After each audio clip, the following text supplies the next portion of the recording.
trends happen and you have to watch them. And if you have a business, you need to keep your business in mind, not just your tradition. But there's one distillery, though, that's doing it. Buffalo Trace / Sazerac.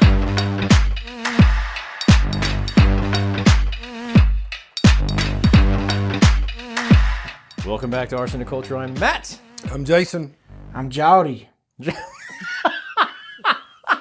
Jordan's name gets like has a little more inflection on it every time. The more drinking we do. I know. I was like, I swear he's sober at this point. I'm pretty sure. And then he says his name and he's like, oh yeah, welcome.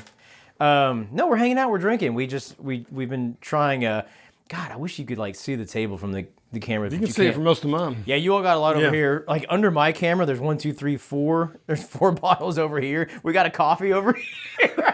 A little pick me up. Had to get a little caffeine. Yeah, hadn't eaten a long time. We'll hit that a little bit. It's been a long 3 days. Yeah. But yeah, welcome back to the show. We're hanging out. We're drinking bourbon. We're having a discussion here. We're talking about bourbon in general. Jason's pulling out some rare bottles over here. I don't know if they're rare, but this one might be. I mean, Eagle Rare. Yeah. That's a good point. Yeah, and we are talking about bourbon in general. Now, we have discussed this multiple times. This channel is about like spirits in general, food, just kind of like the culture of things. But we got a heavy hand in bourbon. And Jason's always bringing over the goodies, and I don't argue with him. I just drink them.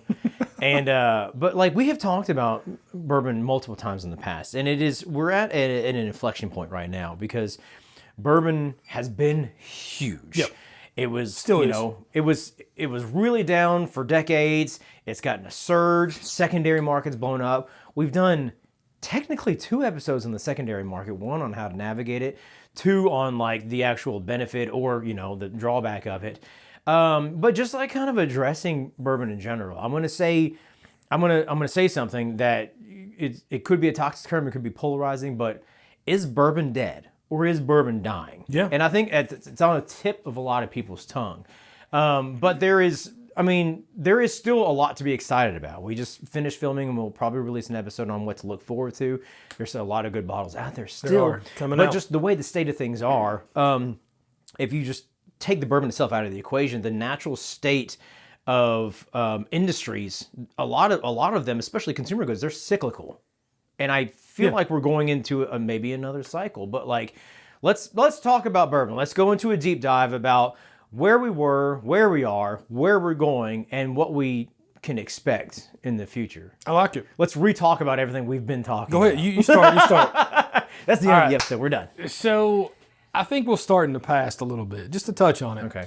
So in the past, let's look at the 70s and 80s. That was before I was drinking.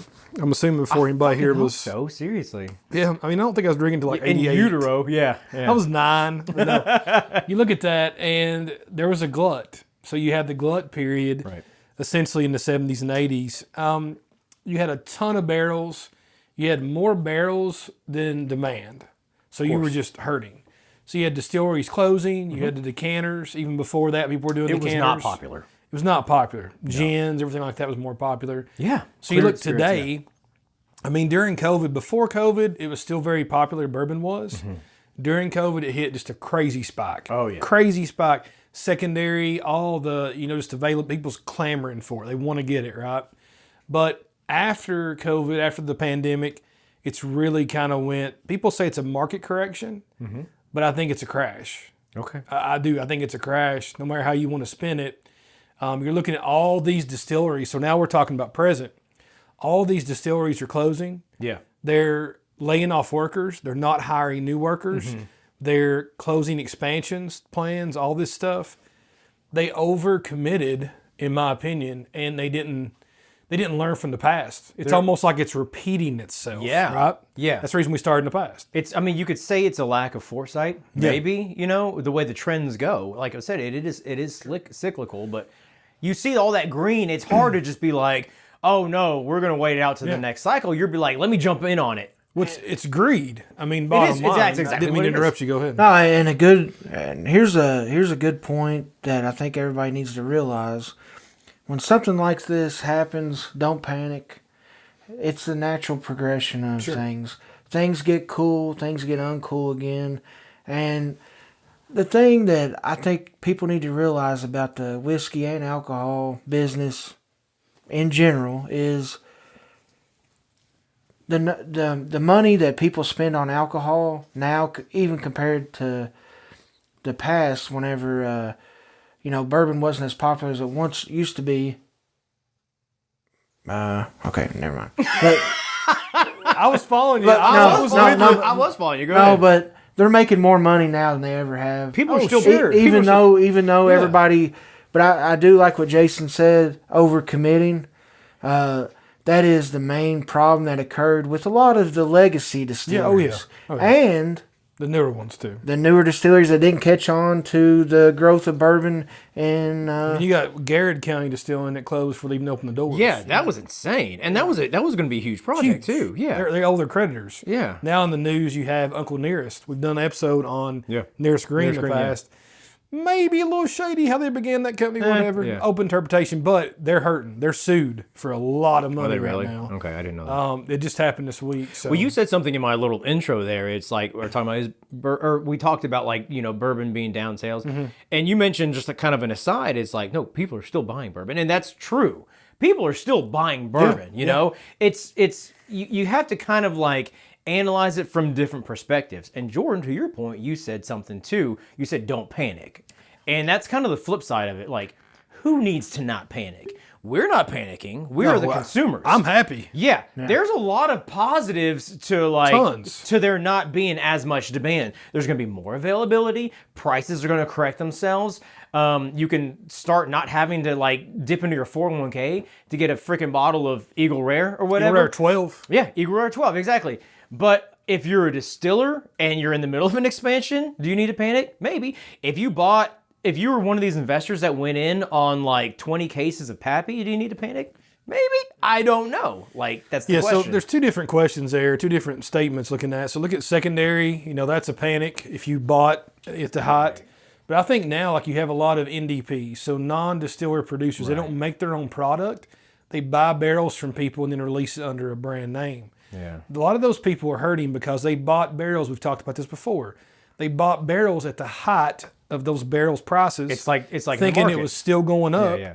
Now it's down. It just keeps going down. So you're screwed. If you're sitting on product, you buy it at 4 years old for $100, let's say. Right. And it's aged to 8-year-old, and you still had $100 in it. Yeah. Well, now people can buy 10-year-old barrels for $80. Yeah. And all of a sudden, your position is obsolete. You're out. You're done. On the flip side of that, I truly believe that NDPs are the future. Outside of a legacy distillery that's already well established, right? I think NDP producers are the future, because here's the cool thing about it. I can buy, if you're a part of an NDP, you can buy a barrel from MGP and release it, that week that you buy the barrel. If you already have the packaging already in place, you can do it. But the cool part about it is, the guys at Bourbon Pursuit Spirits. Yep. They have 3 different producers that they source barrels from, and then they blend it to their liking. And that's a cool part about it. Sure. That's something that would have never happened if a consumer or these NDPs would just release the barrels that they would buy from brokers. Right. The blending aspect of NDPs will help them, I think, stay afloat. Sure. And I think that's super unique. I think it gives variety too to your customer, right? Yeah. So you're not tied to just a bean profile. No. You could have, if you're Jim Beam, you have one profile essentially. Yeah. I mean, you might have some variants, but with an NDP, you could have Barton and Beam and Heaven Hill and MGP. So I do think that's a possibility. Here's the problem with NDPs in my mind. You are only as good as your barrels your released. Producer, yeah. I can have a great label and I can have a history, but if I start releasing You're limited single to what's barrels, available to you. Yeah. If I start having single barrels that aren't great, or if Jordan's brand NDP is better than mine, people's going to flock to him. So you don't have any brand loyalty, I don't think, to you as an NDP. I agree. I think you're both right. So you say, Jordan, NDPs are the future, and I think they are in the near term. But near term is also kind of a dynamic term, because we're not talking like it's the future indefinitely. We're not saying it's going to be the future for the next 150 years. It's the present and near future. Yes, exactly right. Because if we're going by the cyclical nature of things, we could see another surge in 50 years. So just say hypothetically speaking, okay? And here's the thing. If you don't think that these legacy distilleries like Beam, Brown Foreman, Buffalo Trace, Wild Turkey, Heaven Hill, they're taking notes about what all these NDPs are doing on the innovation side. Yeah. Not only that, but I think when you have, in the glut period, when you have like a surge like that, I think you are, it's not right to say, well, there are other producers that could or will become quote unquote legacy producers, like you said. It's just like if you got staying power. We talked about these guys right here. New Riff. Okay, we just opened this bottle here. It's a good bourbon. It is. They've come a long way. Oh yeah. You know what I mean? But it's their own product too. It's their own product too. Like these guys, given enough time, they could be, I'm not saying they will be, but like they could be on the same pedestal as, like a Woodford or something that. We say NDPs are new, and they kind of are. But then you look back, we did an episode at Pat's house. Yeah. A.H. Hirsch. Yeah. That's an NDP. Yeah. When you think about it, they didn't make any of that. Yeah. That's a label. And There's opportunity on both sides. But you're only as good as that release. Yes. And then you look back at there's some weird labels we saw him at his house, like a Monument Valley, I think it was. Remember I was trying to scramble and figure out where the hell it came from? Crazy random thing. You had all these labels back then. And people were like stumbling over themselves to try to get it just because But back then they weren't. So what you were doing is you would have that. Remember, I think what they did is you would have a distillery. So like it's Buffalo Trace. Yeah. And then what Jordon could do is rent Buffalo Trace for a day. They would change the name from Buffalo Trace to Jordon's Distillery. Is that literally true? Yeah, that's what they would do. They would go in there and bottle that shit. That's crazy. And then sell it under, it would say Their bottled at Jordon Distillery, Frankfort, Kentucky. Yeah. So essentially, again, it's cyclical, right? So this happened back then. It's happening now. Yeah. A little bit different, but it's the same shit. Yeah. It's the same shit. So, I think you're both right. I think in the near future, NDP probably is the way to go. And then to your I think point, there's opportunity. Especially with the selection of barrels you got. Oh, it's crazy. It's crazy right now. For the price, and your too, price. you're getting it. Yeah. Fucking, we need to start an NDP. Yeah, probably wouldn't make it. There's already nobody watched this episode. Jordan's already let the secret out. Yeah. We screwed ourselves inadvertently. Well, there's no secret because, and we were talking about this earlier, and this might be too early to tie into what we're talking about, but tie it in wherever you want. Being in the brewing industry and you guys being beer fans, like we all know from years of being fans and working in the industry, there's a lot of parallels between huge right now with what's happening in the bourbon world, what happened in the beer world. Right. The last time I checked, and I haven't checked in a while because it just got to be an egregious number, but the last time I checked, there was like over 10,000 craft breweries in the United States. Okay.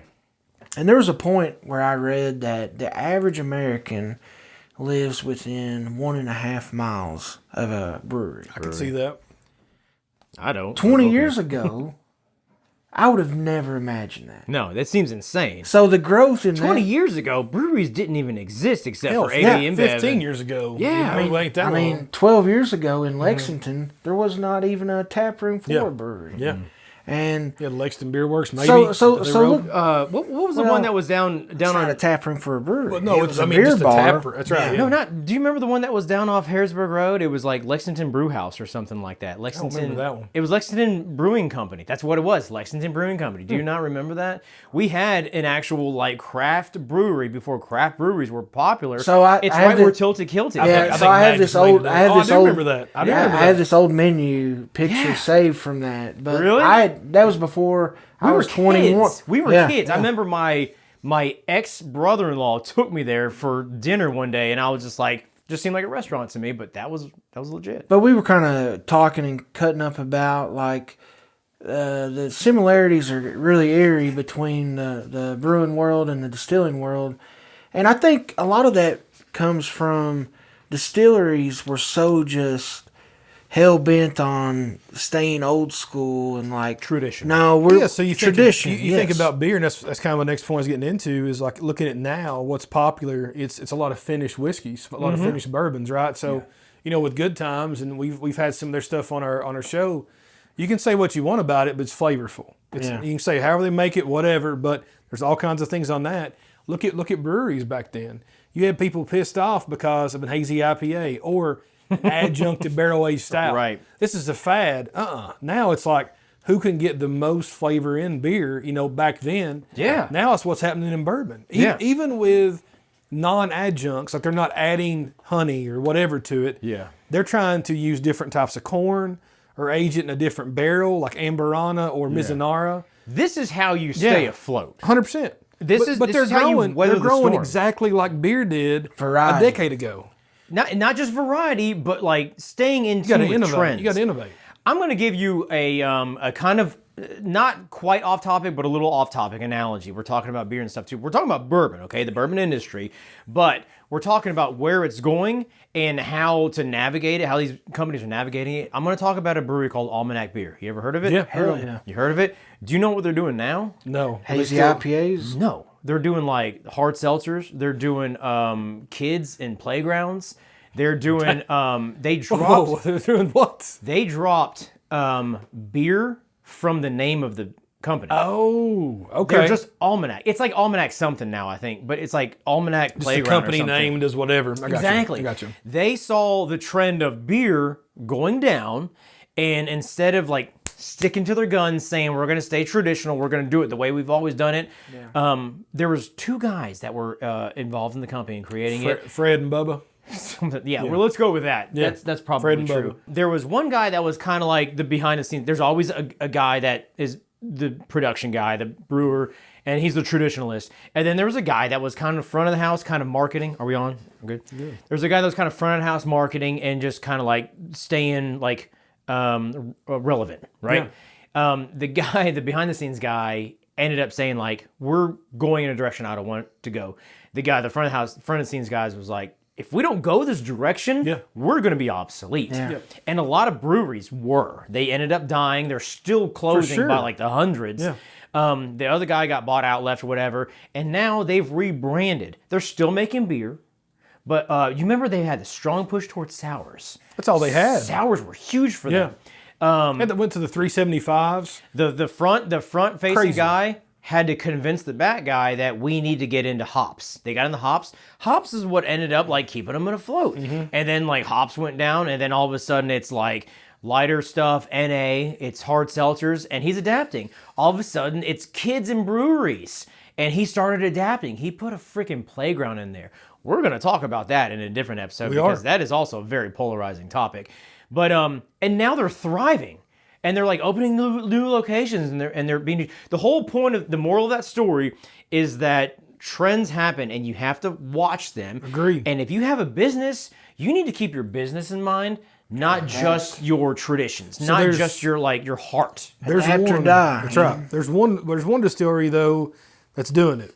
Okay. That you probably don't even realize. Okay. And that's Buffalo Trace / Sazerac. Okay. They not only have probably the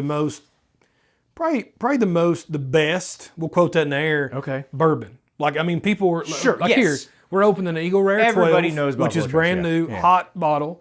You got Eagle Rare 10, which honestly you can't find too much of. Now it's getting more readily available.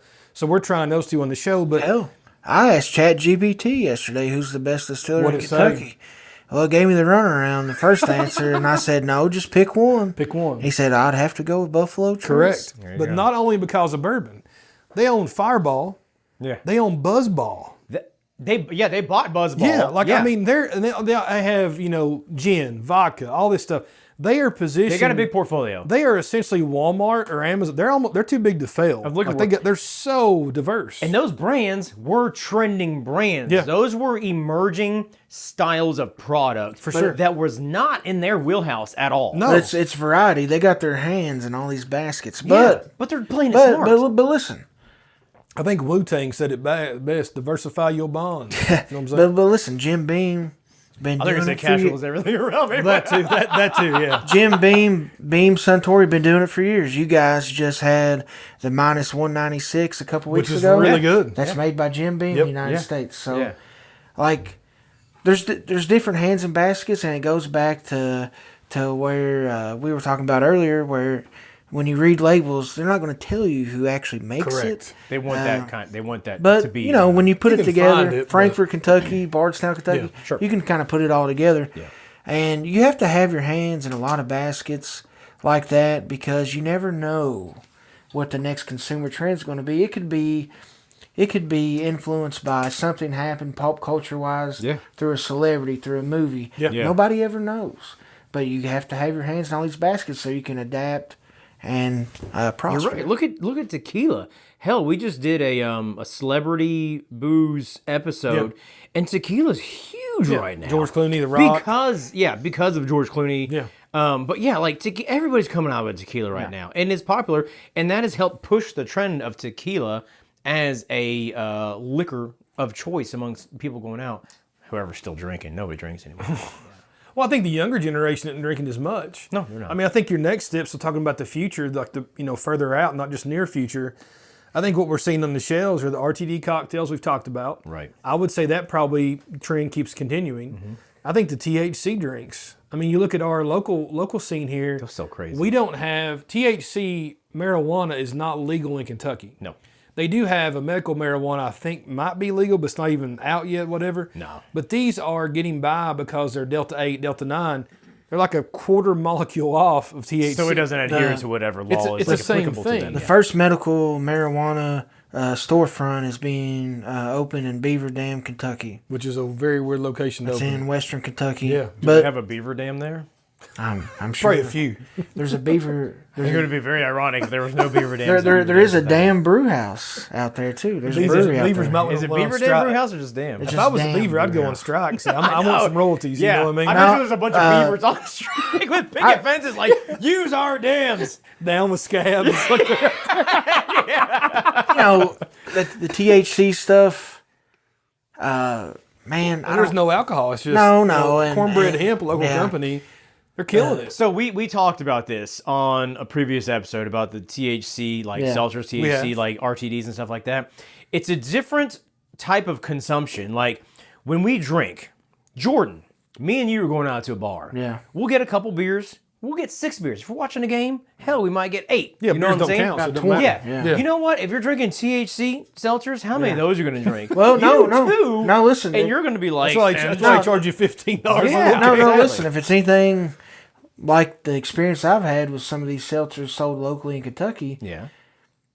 there's I'm a interested there's to a hear what you say delayed right here. effect. So you could probably pound a couple of them If you're unaware. if you're sneak up unaware. on If you're unaware. If you're yeah. unaware, And they are yeah. a relatively new product. But for all yeah. intents and purposes, as intended, you're not going to pound 10 THC seltzers like you're going to pound 10. I'm gonna need Andy Bashir to do a tutorial video How on to do it, how it works. With somebody Little doing sign language in the corner. Little time lapse. Yeah. Them sitting there drinking. Her eyes are all red, like halfway closed as she's doing sign She's language. eating Doritos over in the corner.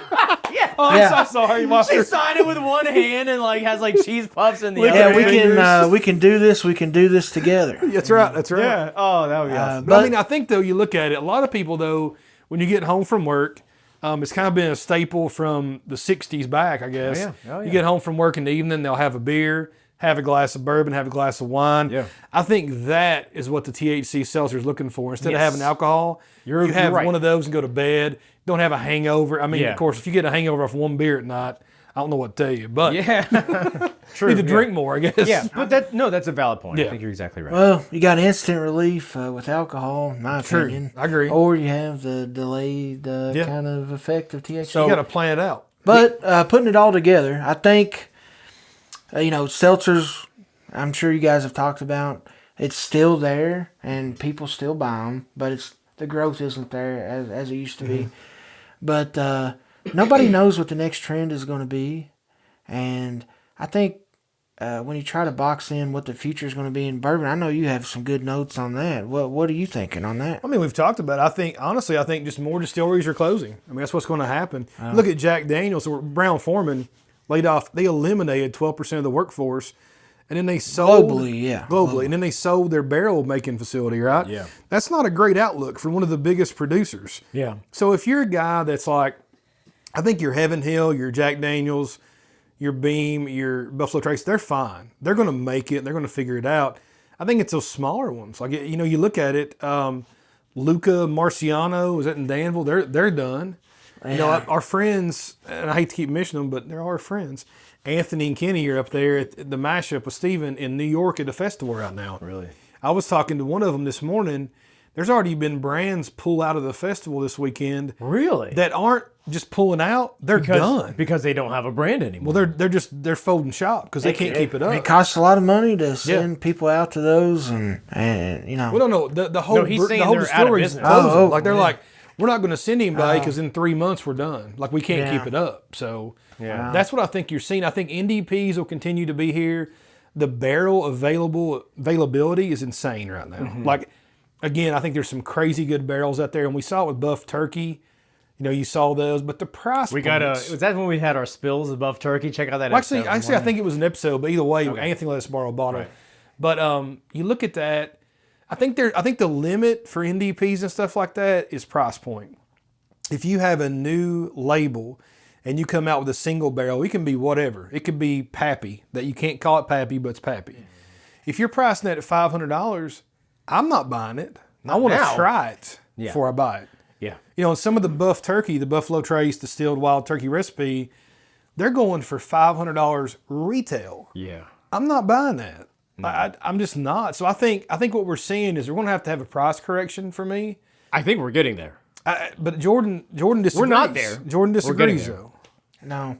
Why? So I think your point's valid. I'm of the opinion, once the price is there, it's always going to be there. Okay. Now, you sound like every housing market pundit. well, now I was telling Jason, I'm going to use McDonald's as an example. Okay. Love McDonald's. So McDonald's has their premium offerings, right? But over the years, some of their lower offerings have even gone up in price. Yeah, I remember What they two come up- cheeseburger meal used to be like $3, Yeah. $4. Yeah. But what they come up with is a value menu, right? And I was telling Jason earlier, I think from some of the well-known distilleries, we've started to see that. 7-year-old Old Fitzgerald, 100 proof bottle and bond for $60. Right. Now it's $60, but an 8-year-old in a different bottle is going to be 120, plus, 140. of course. Secondary, way more than that. Yeah. Same with Old Granddad. They had Granddad, the- 7-year bottle and bond for Okay. $40. You got just a bunch of other well-aged offerings. Well, look at Penelope Weeded. That's a low Penelope entry. Weeded, entry. 30. Hold on. I want to see how you're tying McDonald's into here. Keep going. But so McDonald's still has their high-end premium product, like the Big Mac, or Okay. for example. Their flagship, Peop- right? People are still going to keep buying it, no matter what the price. Eventually, there will be a ceiling, but they're never going to go back down in the price for that, in my opinion. Okay. You're also comparing the food chain that says we've sold over 100 billion burgers compared to a distillery that, or a like any distillery that sold how many bottles? Those are big boy distilleries though. Like they've sold a lot, and Yeah, but not They've not probably sold- McDonald's They hamburgers. probably sold though. that many units. maybe I don't Globally. know. 100 billion? No. No, that's insane. I'm sick. Don't pay attention to me. Yeah. I'm sick. I think so. I had to sit down, David. I'm sorry. I think so. McDonald's boards used to say, they used to You're go right. up. Do you remember You're they right. count Yeah. up how many Yeah. billions? It's got to the point where they can't count any higher, Yeah. and they just stop. As he Well, put a lot, that in a lot. perspective. Yeah, it's just like, shit. but More than you think. Yeah. You know? But it might come back down, but I think there's always going to be people, and I'm including that crowd myself. Yeah, I am too. I don't even taste stuff, and I'll pay hundreds of dollars to buy a bottle. But just Yeah, because I agree. I'm on the piggyback of people saying you don't want to miss this. And just again, FOMO. just to kind of throw in on the McDonald's metaphor, fast food doesn't hit cyclical cycles. They don't cycle like bourbon does. There's not a glut and there's not like a peak. Yeah. I mean, it's just fast food's like it's slowly I like think, I think it he's talking just about follows the I think he's talking economy. about pricing, though, right? So That's what I'm saying. The pricing Yeah. just follows. It just follows the economy. I think bourbon's following the economy too. I mean, I don't think our economy's great at the moment. I mean, you know. it can follow the economy. Yeah, it doesn't can. always. Doesn't always. Alcohol, historically, though, people drink when the economy's bad. They drink when it's good. They drink when you're making a lot of money. They drink when you don't do. have any money. Like there's, They do. it's Yeah. a recession-proof industry to a point. To a point. And what we're seeing right now and what we're talking about, what we have been talking about in addition to that is that there are other types of drinks that people are gravitating towards. Yeah. We did an RTD episode, Ready to Drink Cocktails, and why those are surging right now. Those are super popular. And I hypothesize that a lot of that stemmed from COVID. People being locked down, people not being able to go to bars because you weren't allowed to. Physically, you weren't allowed to go out and go to a restaurant, especially locally. Our shit was shut down. Like, maybe other cities weren't. I don't know. But it's like, people wanted that experience. Yeah. They couldn't get it by going out. So RTDs filled a gap. Yeah. Ready to drink cocktails. Yeah. I want to go out to, Bourbon Dead. I want to get a Manhattan. I can't do that. Oh, but you know what? Knob Creek makes a Manhattan in a bottle, and I'm going to open that. That is a fun concept. Yeah. People learn to enjoy that. It became popular. I'm not saying that's going to be like the main thing for the next 30 years. It's popular right now. Yeah. And there's a reason for that. Here's my question. What makes whiskey, bourbon popular again? What makes it cool again? Well, what made it cool again from the 70s and 80s? I think it's actually, I feel like it almost... You think it's... Oh, okay, so I get what you're saying. Do we go back to tradition, what we were talking about earlier? So Or my is it grandpa... all- Go ahead. Oh, I was going to say, finished whiskey has been like something that's brought me back into the whiskey world. And, we were talking about Dark Arts earlier. They do an awesome job. They do. But does bourbon go back to tradition, or do they move forward with I have a that? theory. I think you have to have both. I think you have a traditional line, and then you have to have some experimental stuff, in my opinion. But if you look at where does it go, my grandpa enjoyed bourbon. My dad, not so much, but I do. So I think it's like a skip generation thing. So I think the younger generation now, like my son, is probably not going to enjoy bourbon like I do. No. His son probably Maybe, will. yeah. So I think it's like a generational skip. Maybe. So I have I have a theory on that. But a theory. Okay? We got tons of theories. I know. This is This is gonna be the longest episode. You got any of this. hypotheses? Yeah, I'm going to hypothesize here. Allow me to opine for a moment. The period between 2000, let's say 1995 to 2005, probably a longer period. That was when I was in my prime. The things that were popular were things that were very Jinko jeans and They were. I might still have Nirvana. some of those. Yeah. Were like in consumer products, they were highly homogenized. Mm-hmm. They were highly macro. Everything was big business. yeah, good restaurant was TGI Fridays or Applebee's. Think about that. If you went out to eat back then, you would go to a fucking Max and Irma's. Yeah. Do you remember Max and Irma's? I do, yeah. Had And the Max ice and cream Irma's bar. was the exact same as Applebee's. It was the Kitchen sink exact same burger. as Chili's. It was the exact same as TGI Fridays. They Yeah. were all the same. Yeah.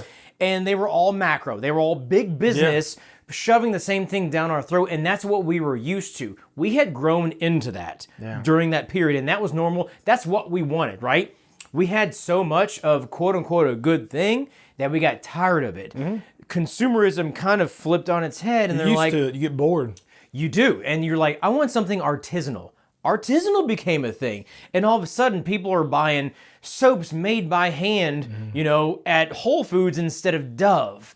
People are buying like honey from a local apiary instead of a Kroger brand that's shaped like the little bear that you get, which those are still really like good. those. But so I think bourbon naturally followed suit because out of all the spirits, think about all the spirits that you can buy: rum, tequila, cognac, bourbon, anything else. All those other spirits are highly homogenized. Every single product is 40% alcohol. Every single product, even they have multiple releases, they're all the same. They're all blends. They're all exactly what they want them to be. Bourbon was highly customizable. It was highly intimate. It was very artisanal. And it was made a priority by the United States of America. Bourbon whiskey. In the state of Kentucky. There's strict guidelines to keep. Oh, I see what you're saying. Yeah, I'm sorry. Okay, I thought you're. Yeah, you're right. You're right. That's exactly part of the point. It became a very artisanal thing, and it was something that people could relate to when they were tired of the homogenization. They wanted to go to something that gave them like a more of an independent feel, more of like this is different. This is like important, and I think that's what kind of helped make it popular was that whole artisanal movement, because out of all the spirits, it is the most artisanal. Period. There is nothing. There is no other liquor. There's no other spirit more artisanal than bourbon. Yeah. Because people don't do single barrels unless you're in bourbon. People don't do like special releases like agree. that unless Yeah. you're in bourbon. But we're at an inflection point now. It's just like we're at saturation, prices are out of control, and people are getting tired of that again. And that's part of the cycle. So where it's going, I think the survival of the fittest, right? So I mean, your Buffalo Trace stuff's going to make it. I think your medium distilleries are not. I think they're going to go under unless they get real creative real fast. Yeah. And adapt. The other part of that is, I do think sales are going to continue to go down for your agree. overall. I agree. The higher end stuff's still going to have a demand, but for myself, and I'm in the category of I buy a lot of high end stuff, bourbon wise, but I'm watching now, like, I'm tired of paying $350, $500 No for a shit. bottle that I'm like, I mean, it's pretty good. Let's look at this one though. So Eagle Rare 12 Right. and Eagle Rare 10. You tried them? Yeah. Which one's That's what I'm better? I mean, I think the 12 is... The 12's better. It's more rounded than the 10. A little better. That's right. Yeah. So in my mind, I would say 25 to 30% better. Yeah, that's fair. But That's fair. secondary, if I can buy this one for under 90 The 10 for under 90 and then the 12, and the 12 for... for 200, That's kind of ridiculous. right? There shouldn't even be a secondary for Eagle Rare No. 10. No, I and mean, it's coming down. It is. But it's again, there may not- pretty there- much yeah. everywhere. it's now. not won't be. 3 times better. No, That's what I'm no, getting no, at. no, Like, yeah. I think there's a point where people realize, a consumer, of I'm being taken advantage of. Mm-hmm. I think also we don't have brand loyalty right now. I don't. You asked me what my favorite bourbon brand is, I'd probably tell you Wild Turkey or Four Roses. Yeah. But my collection at home, when I'm drinking on, is everything. You got a little bit of You know, so again, I want what tastes good. I want something off profile. I want single barrels. I want whatever. Yeah. But I'm not loyal to just one brand. As our Let me ask you grandparents guys were. a question. So during COVID, there was a bunch of new consumers into the whiskey game. Tons. So I wouldn't I've- even say consumers. I would say buyers. Well, I've kind of had it in my head a little bit of, and this kind of came to me last year whenever I went and drove to the old Granddad 16 release at Jim Beam in a complete hurricane. It was one of the worst decisions I've ever made in my life. The maker's cellar menu I went to. Oh, man. It's like, did you see the new Twister? No, yeah, I Like have. driving Yeah. over. He's putting screws down in the bottom of his truck to like Anchor hold it in the down, ground. yep. Anchor down. There's like cows like flying by. Yeah, I had to wait on the Gotta get my bourbon. Does that cow have a box? Bring that here. Get in line, bitch. I had to wait on the interstate in Frankfurt for like almost 2 hours because there was a wreck. Oh my god. And I made it there in time for the release, though. But the lady that worked at the gift shop there, she came out and she was like, "Thank you guys for coming out. Are y'all excited about this release?" And everybody was like, "Yeah, we're pumped." And she said, "Well, if y'all want stuff like this to keep happening, make sure you guys keep buying Jim Beam White Label, because that's what makes this all happen for everybody." And you're not going to buy that. Yeah. Yeah. And, say, yeah, but, sure. but yeah, everybody kind of was like, okay, whatever. Yeah. But what I wanted to kind of make a point about is, in the beer world, right? There's certain things that we know we don't like, and we know when stuff's coming out, and we will buy the higher end stuff. Yeah. I think that's happening right now in the bourbon world. Maybe all the newer crowd that influxed the sales back during Yeah. COVID and even before COVID, they have an acquired taste now where they know what they like, and it's not the Jim Beam White Label or similar products. And I think everybody will always be buying the LEs, certain seasonal releases and LEs, but I think people have preferred tastes now, and it's not the 80 proof Jim Beam White. And guess what? That whiskey probably takes up a huge chunk of growth and sales in the bourbon market. Well, it's Yeah. probably a I lot don't of well bourbons. Yeah, You think about and it. I don't think people are buying it anymore. No. I think people's tastes have evolved to something a little more refined and better. Yep. If that would have been, that was my first entry point into Jim Beam's profile, was the white label. If that would have been my only entry point into it, or the only thing I tried, I would not be drinking anything Jim Beam. Right. Like, it's just not my thing. Yeah. And I think it goes back to, you were saying, Jordan, the people during the pandemic buying things. You said consumers. I don't think that a lot of them were consuming. I think a lot of them were collecting. True. And then I also think their path was guided by reviewers, which we're going to do another episode on that one. Can you trust those reviewers that you're seeing online? How much market push do you get from those people? It's a lot. So, I mean, I think there's a lot to be said on that. I agree. We can keep going, but That's the thing. We've gone a long time. We could probably go another hour on this. Couple Hell, hours. maybe let's revisit. We'll do another. Yeah. We'll follow up. Let's just live stream this. hell yeah. Hell yeah, dude. Like, yeah, it just We can it's- live stream on YouTube. I kept telling you we could do it with no, I mean, Yeah, oh, sure you did. But this is a hot topic. It is a hot topic right now. So, but yeah, guys, if you like this, then share it. Drop down in the comments. Tell us if we're wrong or if you think bourbon is gonna go on the up and up. You're wrong. But yeah, if you like to share it, and for more Arsenic Culture, you can check us out on all the socials. We are at Arsenic Culture. like and subscribe on YouTube. We'll see you on the next one.